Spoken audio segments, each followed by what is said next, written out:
टिल्लो बंदर एक दरख्त से दूसरे दरख्त पर तेजी से छलांग लगाते हुए अपने आप से बोल रहा था।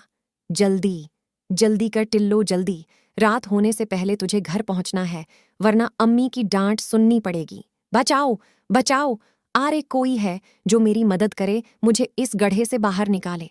अचानक टिल्लो बंदर के कानों में आवाज आई। टिल्लो आवाज की समत बढ़ा और इधर उधर देखने लगा, मगर इसे कोई नजर नहीं आया। अचानक उसकी नजर गड्ढे की तरफ गई तो वहां एक शेरनी फंसी हुई दिखाई दी। टिल्लो ने डरते हुए कहा, ये क्या रानी शेरनी, तुम यहाँ कैसे फंस गईं? मुझे नहीं पता टिल्लो भाई, मेरे बच्चे भौंके थे, मैं तो जल्दी जल्दी जा रही थी। इस गड्ढे पर बहुत सारे पत्ते पड़े हुए थे, मैंने जोन ही यहाँ छलांग मारी तो एकदम से इसमें गिर गई। ये कहकर रानी शेरनी रोने लग गई। टिल्लो ने कहा, अच्छा अच्छा, तुम रोना बंद करो, मैं तुम्हें बाहर निकालने का इंतजाम करता हूँ। टिल्लो कुछ ही देर में कहीं से रस्सी ढूंढ लाया और कहा, ये लो, उसे मजबूती से पकड़ो और बाहर आ जाओ। कुछ ही देर बाद शेरनी बाहर आ गई। जैसे ही शेरनी बाहर आई, टिल्लो बंदर डर के मारे दरख्त पर चढ़ गया कि कहीं शेरनी उसे ही न खा जाए। रानी शेरनी ने कहा, आरे बंदर भैया, तुम मुझसे क्यों डर रहे हो? तुमने तो मेरी जान बचाई है, मैं तुम्हें शुक्रिया कहती हूँ। मैं तुम्हारा ये एहसान कभी नहीं भूलूंगी। आज से हम दोस्त हैं। तुम्हें जब भी मेरी जरूरत पड़ेगी मैं जरूर तुम्हारी मदद करूंगी। टिल्लो ने कहा, अच्छा, अब मुझे जाना होगा, मेरी उम्मी मेरा इंतजार कर रही होंगी। रानी शेरनी ने जाते हुए कहा, हाँ, मेरे भी बच्चे भौंके हैं, फिर मिलेंगे।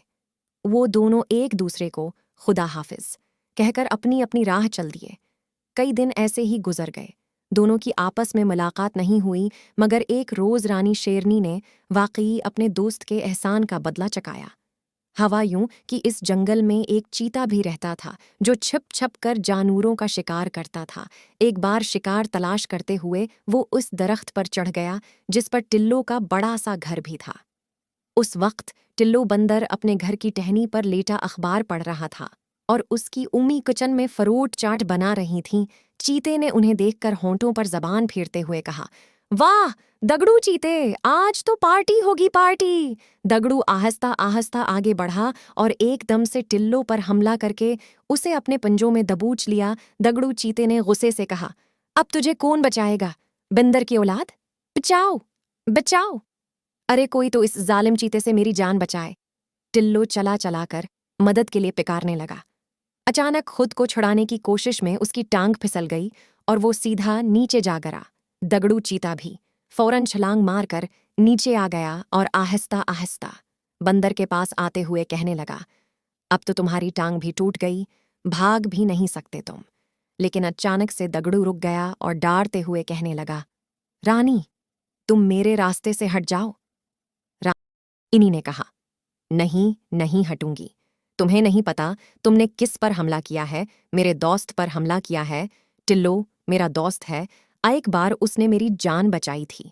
फिर रानी ने दगड़ू को बहुत मारा, आतना मारा कि वो दुम दबा के वहां से भाग गया। टिल्लो बंदर ने रानी शेरनी का शुक्रिया अदा किया। रानी ने टिल्लो से कहा, अरे नहीं टिल्लो भाई, ये तो मेरा फर्ज था। प्यारे बच्चों, इस कहानी से हमें सबक मिलाकर अपने दोस्तों को मुश्किल के वक्त अकेला नहीं छोड़ना चाहिए, इनकी मदद करनी चाहिए। चाहे जितनी ही बड़ी मुश्किल हो, हमेशा उनका साथ देना चाहिए।